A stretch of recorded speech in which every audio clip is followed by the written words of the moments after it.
Oi pessoal, sejam bem-vindos à terceira videoaula de circuitos 2. Nessa videoaula nós vamos ver sobre impedâncias. E para isso nós vamos começar desmentindo uma coisa que a gente viu lá em circuitos 1, que é a lei de Ohm é V é igual a R vezes I, que a tensão é igual a resistência vezes a corrente. Isso daqui não está errado, só que está incompleto, porque na verdade a lei de Ohm é isso daqui, ó. V é igual a Z vezes I. Então, o que é esse Z daqui, ó? O Z nada mais é do que a resistência mais a reatância. Esse meu Z é a impedância, justamente a aula de hoje. Antigamente a gente não tinha esse X aqui, ó. Se a gente não tinha esse X aqui, a única coisa que restava pra gente era o R. Então a gente usava a lei de Ohm como se fosse dessa forma daqui. Agora, com corrente alternada, a gente vai ter esse X aqui. Então por isso a nossa lei de Ohm vai passar a ser dessa forma daqui. Mas a lógica desse X é muito parecida com esse R daqui, ó. O meu X aqui, ele nada mais é do que a reatância. O que é a reatância? Enquanto a gente tem a resistência para os resistores, a gente vai ter a reatância para os indutores e para os capacitores. Então, para a gente ver sobre isso, eu fiz esse desenho aqui bem simples de um circuito aqui que tem os três elementos: um resistor, um indutor e um capacitor. E também a nossa fonte de tensão alternada aqui, né? Então, como a gente já tinha visto, o nosso resistor, a gente tem uma resistência, né? Então eu poderia ter, por exemplo, 7 ohms aqui, ó. Enquanto o meu indutor, ele vai ter a reatância dele, que a gente representa com o mesmo símbolo do ohm. O mesmo símbolo que é o ômega maiúsculo aqui, né? Então eu poderia dizer que isso daqui, ó, a reatância dele é 3. Por exemplo, o símbolo que a gente vai usar aqui é literalmente o mesmo, enquanto para o capacitor também vai ser a mesma coisa. Eu vou usar o mesmo símbolo aqui, ó, tanto que mostra pra gente como que tá tudo interligado aqui, né? E é justamente nessa parte daqui que a gente vai começar a mexer com os números complexos, porque o meu resistor aqui, ó, ele é um número real, ele é um número que a gente já tinha mexido antigamente, mas o meu indutor e o meu capacitor, eles serão números complexos. O indutor sempre vai ser um número positivo complexo, enquanto o meu capacitor sempre vai ser um número negativo complexo. Então o que é isso aqui, ó? 3 aqui, ó, ele viraria 3J positivo, enquanto esse aqui vai virar menos 4J. Então o que acontece é que para resistor a gente vai continuar trabalhando com os números reais, enquanto para indutor e para capacitor a gente vai ter que mexer com os números imaginários, que aí somando junto com os números reais nós vamos começar a mexer com os números complexos. Mas é nessa parte daqui que eu vou te adiantar que é tudo a mesma coisa, não vai mudar nada. A única coisa que vai mudar é que a gente vai mexer com o número complexo, e que a gente tem que decorar que o indutor sempre é positivo, enquanto o meu capacitor aqui sempre vai ser um número complexo negativo. Mas vai ser literalmente tudo a mesma coisa. Se a gente quer, por exemplo, calcular a corrente de alguma coisa, a gente vai fazer a mesma coisa. A tensão dividido pelo Z vai ser a minha corrente, porque olha aqui, ó, eu peguei o Z e passei dividindo para cá, eu vou ter a minha corrente. E quem que é o meu Z? É a mesma coisa aqui, ó. Se fosse 3 resistores aqui, se eles estão em série, eu vou somar os 3, né? Só que aqui a gente não tem 3 resistores. A gente tem um resistor, um indutor e um capacitor. Só que eu vou somar eles da mesma forma. Eu vou literalmente somar eles. Então se eu quero achar a impedância total aqui, agora já não é mais resistência, né? Se eu quero achar a impedância total, eu vou fazer o quê? Somar essa resistência daqui, que é 7, com essa reatância daqui, ó, que é 3J, e essa reatância daqui, que é menos 4J. Então aqui, ó, eles estão os 3 em série. Eu vou pegar os 3 aqui e somar, o que vai me dar o quê, então? 7 menos 1J. Ou só 7 menos J, né? Vou deixar dessa forma aqui mesmo. Então o que é isso daqui, ó? É literalmente a minha impedância total. Minha impedância equivalente, né? Eu vou fazer a mesma coisa. Se eu tivesse tensão disso aqui, ó, eu ia fazer o que para achar a corrente que tá passando aqui, ó? Pegar a tensão, dividir pela minha impedância total, que é isso aqui, eu já vou ter a minha corrente. Tá vendo que é tudo a mesma coisa? Basicamente tudo que a gente for ver aqui em circuitos 2 vai ser a mesma coisa que a gente viu em circuitos 1, só que a gente vai mexer com o número complexo aqui. E as primeiras aulas vai ser só eu te mostrando isso. Vai ser só eu te mostrando que fica tudo igual, só que a gente tem um número complexo aqui para dar uma dificultadinha a mais. Então, vamos dar um valor aqui fictício para nossa fonte de tensão, só para a gente conseguir calcular aqui, ver quanto que ficaria a corrente que estaria passando nesse circuito daqui, ó. Vamos então supor que essa tensão daqui, ela é 30 volts e a fase dela é de 10 graus. Então, essa daqui é a tensão da minha fonte de tensão aqui, ó. Então, como que ficaria a corrente que está passando aqui, ó? Eu vou fazer a mesma coisa, como a lei de Ohm é essa daqui agora, né? Eu vou até apagar o resto aqui, ó. A gente vai ter o quê? Se eu pegar esse Z e passar dividindo, eu vou ter aqui a minha tensão dividido pelo Z, da minha corrente. Então a minha tensão, que é 30, 10 graus aqui, ó, dividido pela minha impedância total, que é isso daqui, eu vou ter a minha corrente. Então, se eu fazer essa divisão daqui, eu vou ter a minha corrente. Só que aqui, ó, eu não vou conseguir dividir, porque ambos não estão no mesmo formato, né? E como para dividir está em polar é mais fácil, eu vou pegar isso daqui e transformar para polar. E convertendo aqui na calculadora, eu vou ter que isso aqui, a mesma coisa de módulo 7,0711, com um ângulo aqui em menos 8,301 graus. Enquanto aqui em cima vai continuar a mesma coisa, né? E agora sim eu posso fazer a minha divisão corretamente aqui para eu conseguir achar a minha corrente. Que vai ficar então 30 dividido por esse número daqui, vai dar pra gente 4,2426. Enquanto 10 menos esse número daqui, aí ó, menos com menos vai ficar positivo, né? A gente vai ter então 18,301 graus. Isso daqui é o quê? É literalmente a minha corrente. Olha aqui como é tudo a mesma coisa, tá vendo? Eu só peguei a minha tensão, dividi pela minha impedância total, que aqui agora não é mais resistência, né? Mas se fosse resistência, é a mesma coisa que a gente fazia lá em circuito 1. Só que ao invés de dividir pela resistência, estou dividindo pela impedância total. E essa divisão daqui vai me dar a minha corrente. Então esse daqui é literalmente a corrente que está passando nesse circuito daqui. Mas em qual sentido? Nos dois, né? É alternado. Aí então, tudo que a gente fazia para juntar os resistores, a gente pode literalmente fazer aqui também. Se tiver em série, a gente vai fazer a soma de todo mundo. Se tiver em paralelo, a gente vai fazer produto pela soma. Tudo da mesma forma. Para calcular a corrente, tensão dividido pela impedância total. Para calcular a tensão, impedância vezes a minha corrente. Vai ser tudo a mesma coisa, só que com um grau de complexidade a mais, né? Tanto que a gente está mexendo com um número complexo. Mas pode ser que algum exercício não te dê o valor das reatâncias. Então, se ele não te dá o valor das reatâncias, você mesmo vai ter que descobrir. E como que você vai fazer isso? É muito simples. Se você tem a reatância de um indutor, vai ser literalmente o quê? A indutância vezes a minha frequência angular. Se eu fazer isso daqui, ó, vai me dar a minha reatância. Enquanto para o capacitor, é literalmente o contrário. A minha reatância capacitiva vai ser o quê? 1 dividido pela minha capacitância vezes a minha frequência angular. Isso tudo negativo. E por que que o capacitor aqui, ó, ele é negativo? Por que que fica negativo o número complexo aqui dele? É porque, na verdade, o que acontece é que tem um J multiplicando aqui, ó, o que fica dessa forma para minha reatância indutiva, enquanto vai ficar dessa forma daqui, ó, para minha reatância capacitiva. Só que 1 sobre J, o que que vai acontecer? Olha aqui, ó. 1 sobre J, a gente pode multiplicar por 1, né? Só que 1 escrito dessa forma daqui, ó. J vezes J. Então vai ficar o quê? J dividido por J ao quadrado, né? J vezes J. J ao quadrado, que dá menos 1. Seu J dividido por menos 1 é menos J. Então se eu tenho um J no denominador, eu posso pegar esse J no denominador e passar para cima como negativo. Então por isso que o indutor vai ficar como um número complexo positivo, enquanto o capacitor vai ficar como um número complexo negativo. E uma coisa muito importante também de lembrar é que a nossa reatância total nunca vai ter um ângulo maior do que 90 graus ou menor do que menos 90 graus. E por que que isso acontece? Porque o mínimo ângulo possível vai ser menos 90 graus. Eu vou te provar isso aqui agora, ó. Vamos supor que a gente está num circuito bem simples, simplesinho, a gente só tem uma fonte aqui e tudo mais, e a gente tem um capacitor. Esse capacitor, ele vai ter a reatância aqui dele como 9. Então o que que acontece? Isso aqui vai ficar menos 9J, né? E convertendo isso aqui para polar, eu vou ter 9 menos 90 graus. Eu não preciso nem fazer conta, preciso nem usar a calculadora para saber que vai ficar assim. Porque lá na primeira aula a gente viu o plano complexo, né? O plano complexo ele ficava dessa forma daqui, aqui é os números reais e aqui os números complexos, né? Então, menos 9 vai ficar exatamente um ponto pro rumo daqui, ó. Isso aqui em coordenadas polares vai ser literalmente o mesmo número, né? Só que positivo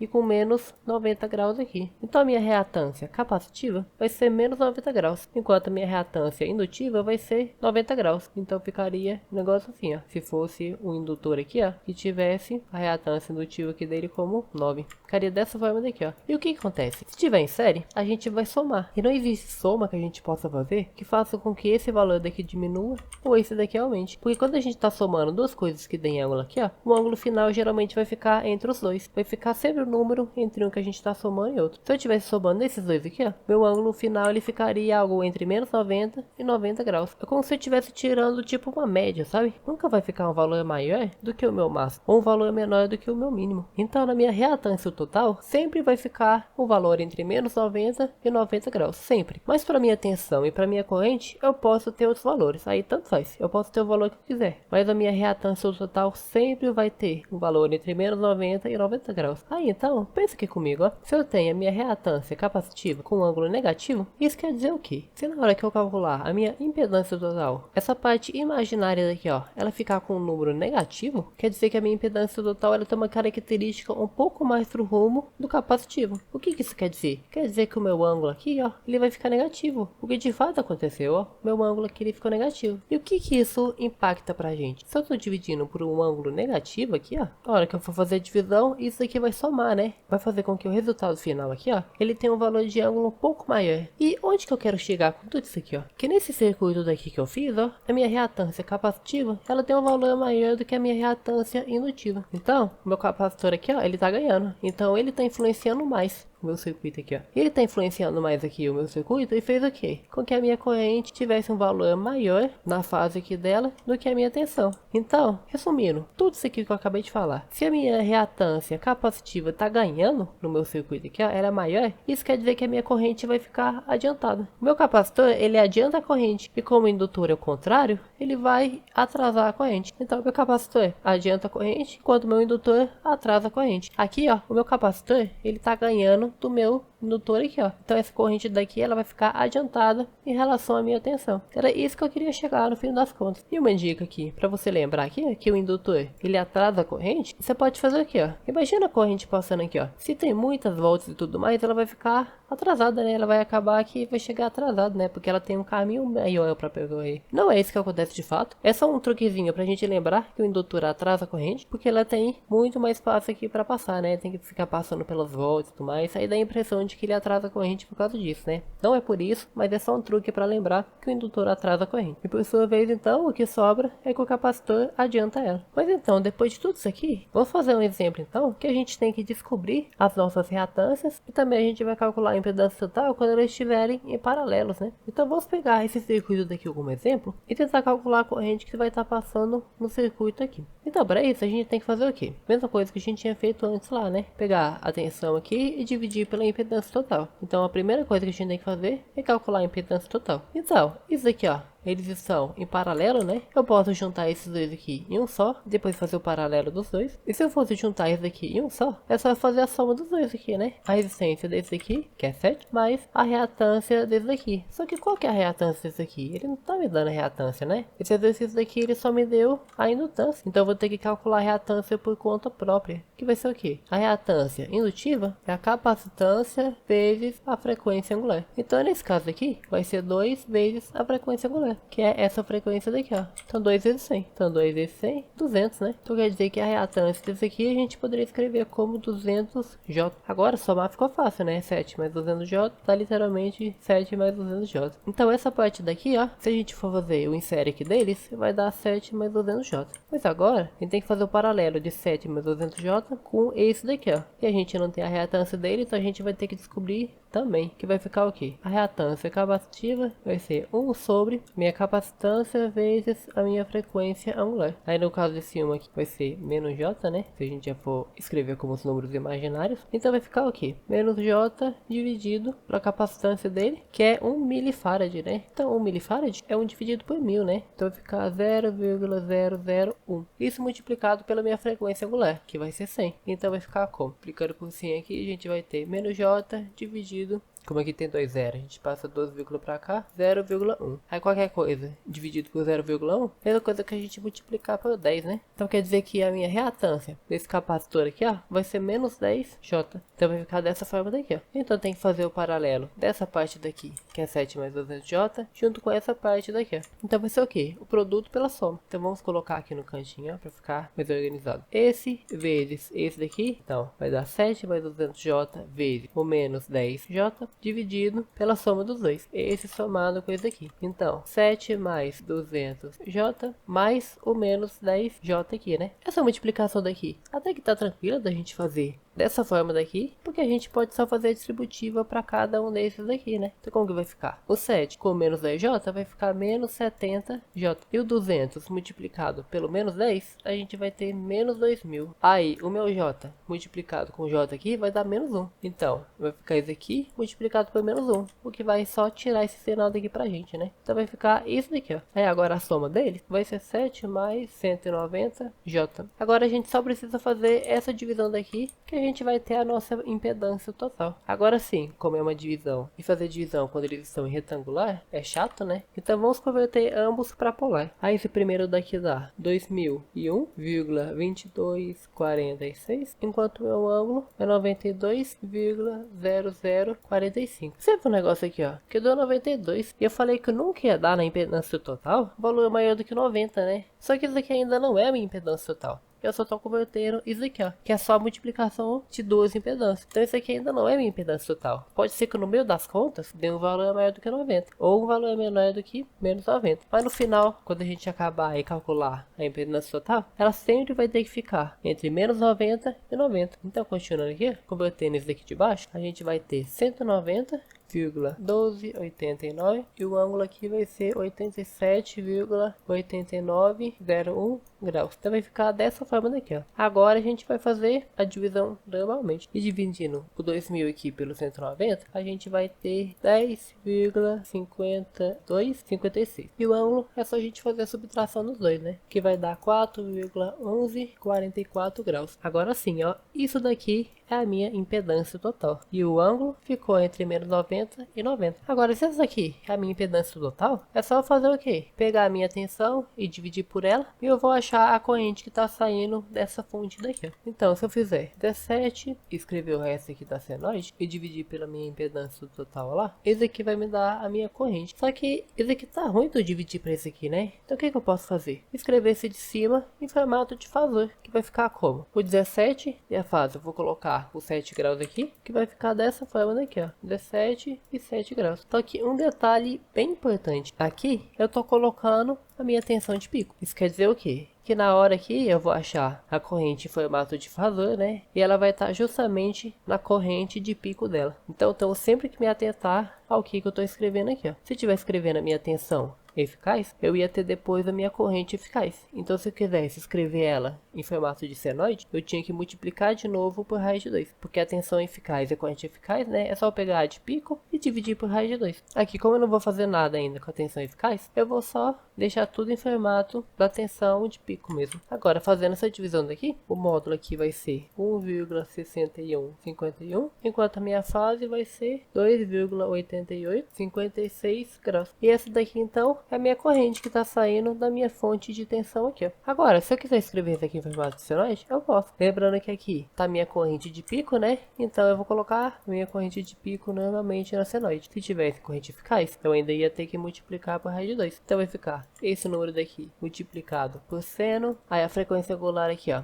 vai ser sempre a mesma, né? Se a frequência angular dessa fonte daqui, ela tá 100, quer dizer que a corrente que está saindo dela também está com a frequência angular de 100 radianos por segundo, porque a frequência angular é medida em radianos por segundo, né? Então, sem ter mais essa fase daqui, ó. Aí, observa aqui, ó, que interessante. O meu ângulo aqui, ó, ele deu um pouquinho abaixo do que a da minha fonte de tensão aqui, ó. O que isso quer dizer? Quer dizer que a minha impedância total, ela estava com uma característica um pouco mais pro rumo do indutivo, o que de fato é verdade, né? Porque o ângulo aqui, ó, estava positivo. Se o ângulo tá positivo, quer dizer que a minha impedância total, ela tá com uma característica um pouquinho mais indutiva. Se tivesse negativo, seria um pouquinho mais capacitiva. A minha corrente aqui, caso ela tivesse uma característica capacitiva, a minha corrente ia ficar um pouquinho mais adiantada em relação à minha tensão. Aí essa daqui, então, é a senoide da minha corrente. Então eu poderia escrever que minha corrente, em função do tempo, é essa senoide daqui, ó. E para achar a corrente que está passando nessa parte daqui ou nessa parte daqui, eu faria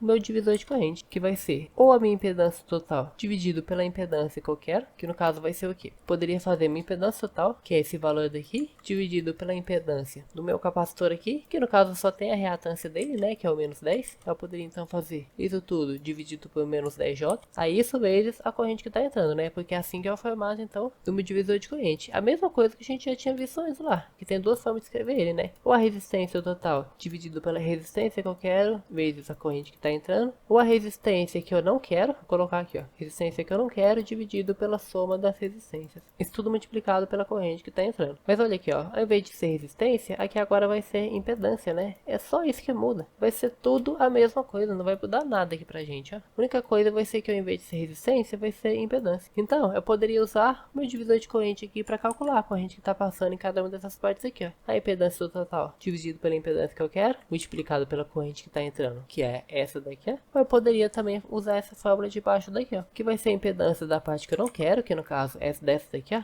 Se eu quisesse calcular a corrente que está passando aqui, a impedância que eu não quero é essa parte daqui, ó, dividido pela soma dos dois. A soma dos dois vai ficar muito mais fácil do que se a gente tivesse calculado a multiplicação dela, né? Porque a soma das duas é essa daqui, ó. Olha aqui como que é fácil somar as duas, ó. A soma das duas é literalmente isso aqui. Eu peguei e somei todo mundo daqui, ó. E com isso, então, eu consigo achar a corrente que tá passando nessa parte daqui. Eu posso fazer a mesma coisa para achar a corrente que tá passando aqui, ó. Então, com isso, essa foi a videoaula de impedâncias. Meu principal objetivo aqui é mostrar para vocês que vai ser tudo a mesma coisa. Só que ao invés da gente trabalhar com R de resistência, a gente vai trabalhar com Z de impedância. Mas o procedimento vai ser tudo igual. A única coisa que talvez a gente teria um trabalhinho a mais seria ficar descobrindo a reatância das coisas, né? Mas de resto é tudo a mesma coisa. Então, essa foi a videoaula, espero que tenha dado para entender tudo. Qualquer dúvida, deixe nos comentários e até o próximo vídeo.